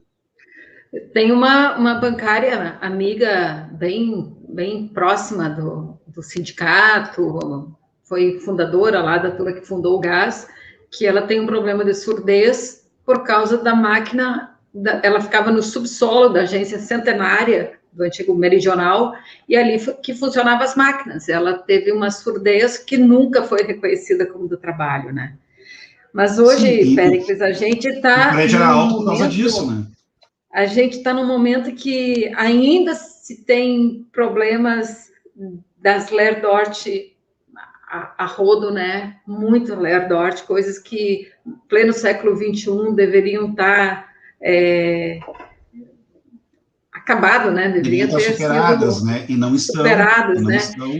E temos aqui, além da pandemia do Covid, a gente tem uma epidemia de trabalhadores com doenças psíquicas, doenças mentais na nossa categoria. E isso é muito preocupante. E a gente sabe que não são doenças aleatórias, que aconteceu por uma questão genética, a família, veio da família. Não, é um adoecimento gerado pelo trabalho. E aí, como tu fala ali que o sindicato vem ao longo dos anos estudando a questão do nexo da doença para o trabalho, o sindicalismo bancário foi muito, muito forte na questão das leis Dort, lá no final dos anos 80, início dos anos 90, mas quando eu recebo uma mensagem como essa, para a gente vir trazendo agora essa violência que é constituinte do trabalho, como é organizado na sociedade, né? Dá para se entender aonde que está a violência hoje, né? E eu recebi a mesma mensagem, o mesmo print de 4 ou 5 bancários, dizendo o seguinte: cobrem eles, ó, gerente regional de Porto Alegre Norte, cobrando pressão dos gerentes gerais sobre os gerentes de conta. Cobrem eles. Depois, alguns vão colocar atestado. Não tem problema. Na volta, demitimos eles. Eu acho que isso expressa a violência que a gente está vivendo hoje, que não é mais do chicote, né? Mas que não é mais do chicote nem do feitor, mas assim, nem do supervisor capataz. E aí vem a segunda parte, e eu vou me encaminhar para o final, né? Onde é que muda isso e onde é que a gente tem essa agressão à suscetibilidade das pessoas, né? Aonde eles conseguem entrar no âmago da questão, e isso não é só na categoria bancária, são em várias outras, tá? Eu tenho uma pessoa muito próxima, que foi bancária, que ela hoje, ela é viciada em Rivotril, ela não consegue desmamar do Rivotril, né? E foi o banco que provocou isso nela, né? Essa pessoa, ela foi bancária durante 20 anos, né? E ela não consegue mais dormir sem o Rivotril. Então, isso é um exemplo clássico, só um pequeno exemplo, um parêntese, né, dessa violência. Eu acho, quando os japoneses, eles criaram a sua Revolução Industrial, né, no final da dinastia Manchu, né, e mais ou menos na época em que o pai do imperador Hirohito, ele resolveu abrir o Japão criou um mecanismo de capitalismo totalmente diferente do que estava se desenvolvendo em relação ao capitalismo ocidental. Tanto que eles, de um estado medieval, né, na baixa Idade Média, eles viraram um conglomerado industrial ao ponto de projetarem aviões, enfim, e conseguiram se recuperar da Segunda Guerra Mundial, mesmo sofrendo 2 bombardeiros nucleares, né, em um pouco mais de 20 anos, e isso não é à toa, tá? Isso é por conta da visão de trabalho que os japoneses têm, né?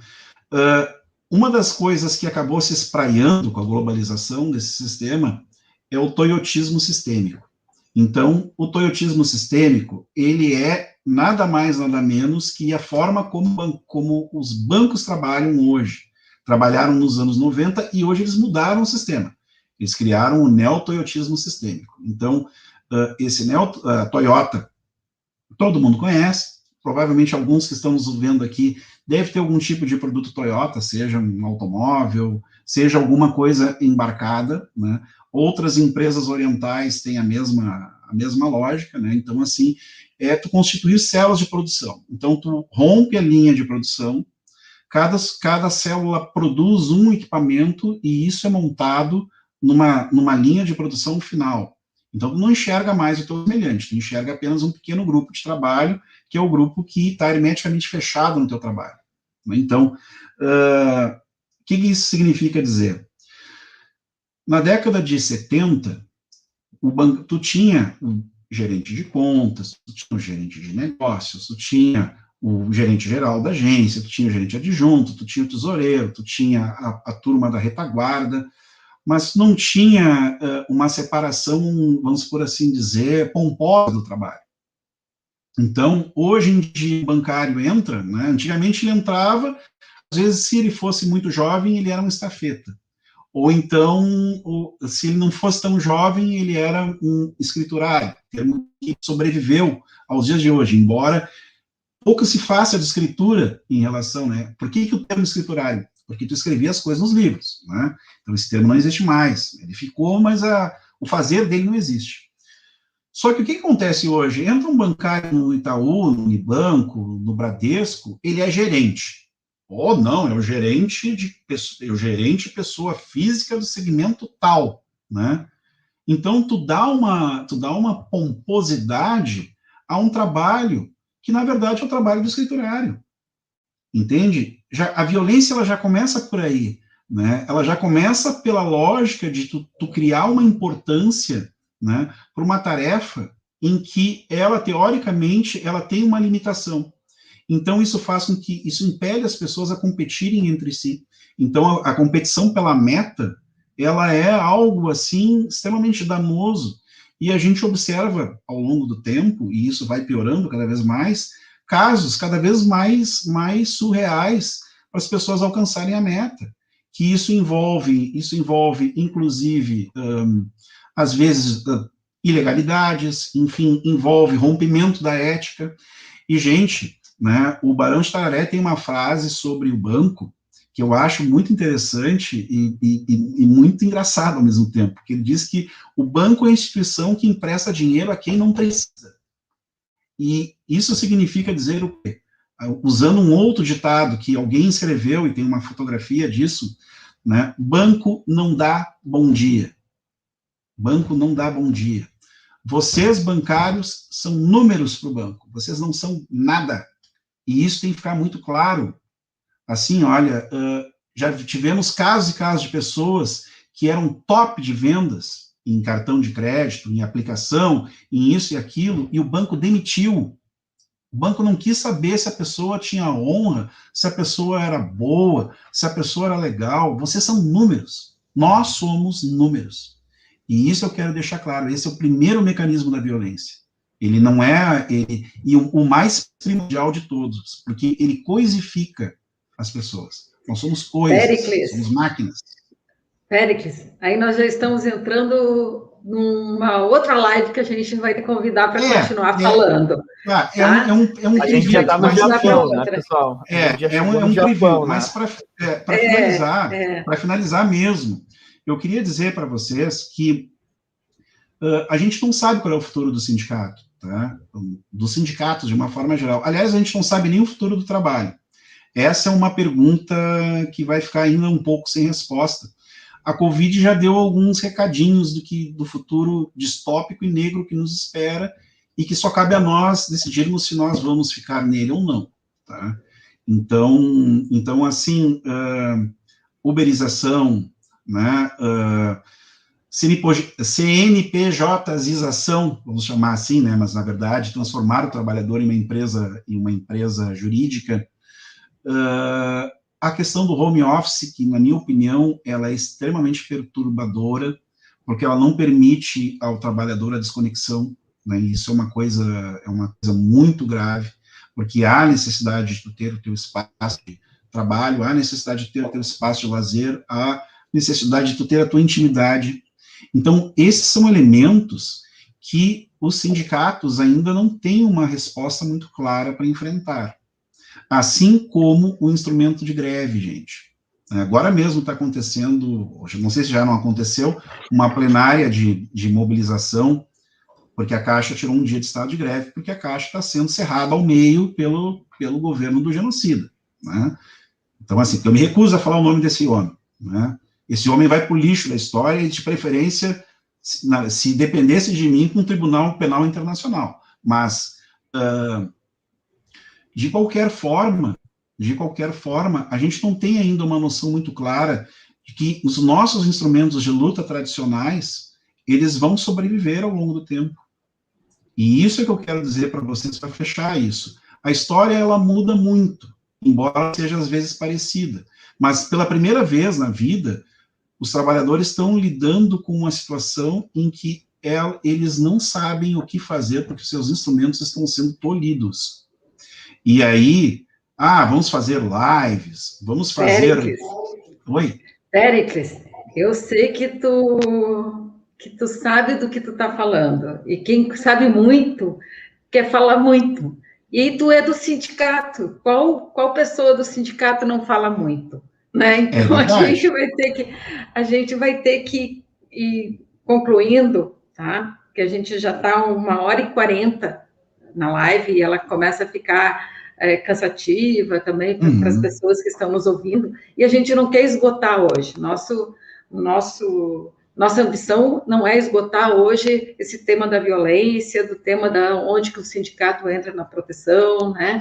E que a gente vê, muitas vezes, inclusive, Pérez, eu tinha, inclusive, um roteiro de coisas que eu gostaria de conversar, de perguntar para ti, e que não deu tempo de falar, porque a gente optou em te escutar, não interromper, porque, apesar não, tu tem a capacidade de viajar 5.000 anos na história e ligar uma coisa na outra. Isso é uma capacidade que poucas pessoas têm, então eu te agradeço muito por ter vindo aqui, né? E outro dia eu acho que a gente tem que conversar um pouco mais sobre essas novas formas de trabalho que está surgindo hoje, que às vezes está na nossa casa, né? Essa precarização, essa violência organizacional, às vezes está do nosso e a gente não olha para o nosso colega, para o bancário que está ali, começou dizendo assim, a gente via, até o ano passado, que não tinha pandemia, a gente via escancarado o sofrimento das pessoas,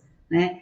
O sofrimento está aí, a gente continua diariamente, a gente não vê mais fisicamente as pessoas, mas é o WhatsApp, é o celular, a ligação, é o e-mail, né? E eu tenho certeza que tu também está acompanhando isso bem de perto, que é a forma que a gente tem hoje de ficar próximo aos bancários e às bancárias. Mas eu quero te agradecer demais por ter vindo aqui e nós vamos te chamar outras vezes, tá? Tamo Se o junto. André quer complementar?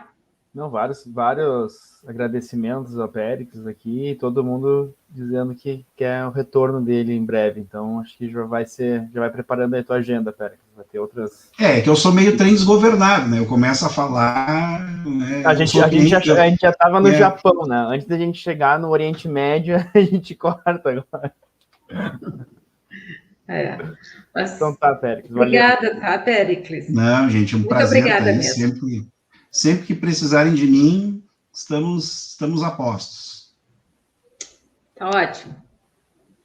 E aí, tu também viajou no tempo aí, André?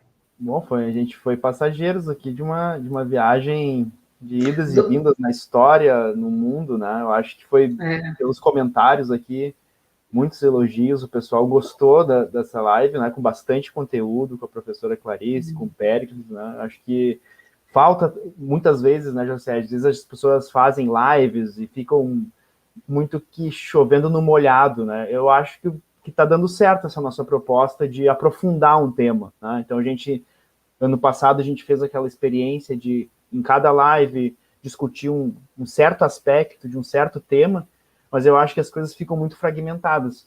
Pelo que está me parecendo aqui, pela percepção dos comentários, eu acho que o pessoal está gostando da gente ir aprofundando live após live um mesmo tema, né? Quem não assistiu as lives anteriores, pessoal, também aproveita na semana na quinzena que não tiver live, para assistir os outros episódios, que eu acho que a gente está construindo aqui um processo interessante, né, José?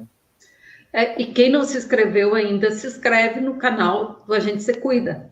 É importante. Isso é verdade. Tem poucas pessoas inscritas, né, pessoal? Tem muita gente que assiste e não se inscreve, né? Recomende para os colegas, indique. É assim que a gente faz esse conhecimento chegar nos colegas. É assim que a gente se organiza, né? É dessa forma. A gente só pode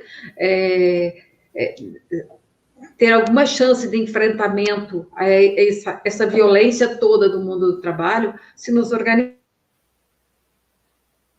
Conhecimento, em primeiro lugar. A gente tem que conhecer as coisas, né? E eu acho que a gente foi muito feliz hoje, André, porque a professora Clarice trouxe todo esse resgate no trabalho dentro da história do Brasil, e o Péricles já, como ele mesmo disse, o trem desgovernado, ele viajou pela história da humanidade, né? Trazendo sempre a partir das relações de trabalho. E o que ficou de ponto central para ti, Gesseia, para a gente fazer uma síntese de tudo que foi falado? O que tu demarcaria como a mensagem desse papo de hoje? Como disse a professora Clarice, isso é uma pergunta de banca, de tese, né? Mas o que marca, e para mim, é que ao longo da história, os trabalhadores sempre deram um jeito de se organizar, né? E, de certa forma, o outro lado também se apropria dessa organização, como disse o Péricles, para fazer uma mediação ali, né? Eu acho que se não houvesse, eu não estou defendendo que não tem que regulamentar nada, muito pelo contrário, mas se a gente não tivesse toda a legislação que existe protetiva do trabalho, talvez a gente fosse mais aguerrido na luta, e a gente se esconde muitas vezes. Ah, isso pode ser dessa forma, está na NR, então está na NR, e os banqueiros se escondem atrás de médicos, se escondem atrás de INSS, é a história do Holocausto, né, André? Eu não estou fazendo nada, quem está fazendo é o fulano não tem nome, não tem um rosto, e assim vai se perpetuando essas situações de violência no mundo do trabalho. Mas para mim foi uma aula, mais do que tudo foi uma aula hoje, eu aprendi bastante, eu acho que quem está aqui até agora com a gente também aprendeu bastante, né? E tu, André, qual é a tua síntese disso tudo? Não, para mim eu acho que ficou bem demarcado. Eu gostei muito desse apanhado que a professora fez do Brasil, mostrando essa relação que o trabalho sempre teve como um demérito, né? Quem trabalha são os outros, quem trabalha são aquelas pessoas menores, menos relevantes da sociedade. Eu também fiz, como tu, já sei, uma conexão com o Gessé Souza, do que ela estava trazendo. Então, assim, quem trabalha é a ralé, quem trabalha é o escravo. E aí isso, eu acho que é um grande componente que explica a dificuldade dos trabalhadores, mesmo sendo explorados, quererem se reconhecer como trabalhadores. E para isso preferirem se reconhecer como empresários, né? Então esse é o primeiro ponto que eu achei assim bem importante, essa questão dessa desvalorização do trabalho. E o segundo ponto, eu achei muito interessante aquela colocação do Péricles sobre que as pessoas hoje, né, elas não veem os acidentes de trabalho. Até teve um comentário bem interessante aqui da Paula Escobar, concordando com essa discussão, que as pessoas hoje adoecem, né, especialmente no trabalho bancário, ela tem um adoecimento psíquico. E esse adoecimento psíquico não é visível. E aí, nesse sentido, acontece essa conjunção de uma tempestade perfeita. As pessoas não se identificam com uma classe, elas não veem a periculosidade do seu trabalho, elas não veem a violência a que elas estão submetidas, e essas pessoas acabam se tornando elas próprias reprodutoras dessa violência, elas se tornam passivas diante dessa situação. E aí é isso, né? Como que a gente resiste? Acho que ficou para mim isso, e eu achei bem legal a gente poder avançar nas próximas lives nessa direção, né? Tendo esse contexto histórico daqui para frente, compreendendo bem o trabalho contemporâneo. Mas foi uma aula mesmo. Foi uma aula. Eu quero encerrar mais uma vez falando sobre a tristeza que é a perda da nossa querida Virgínia, né? Como o Péricles também diz, são mortes que a gente está tratando quase como uma guerra, que não dá tempo de chorar, né? Não dá tempo da gente, não tem como fazer a despedida dos nossos queridos. A gente não se despede deles. E isso é muito triste, e isso eu acho que em seguida a gente vai se dar conta, olhar para trás e dizer assim, que droga foi 2020, que droga foi 2021, como deixamos um desgoverno genocida desse jeito permitir que morresse tantas pessoas, né? Eu fico até sem palavras, assim, porque é uma tristeza e é uma revolta que eu tenho pelo que a gente está vivendo. Então tá, José. Acho que a gente acaba por aqui mesmo, essas boas palavras para encerrar, e vamos converter esse substantivo luta em verbo, né? Lutar.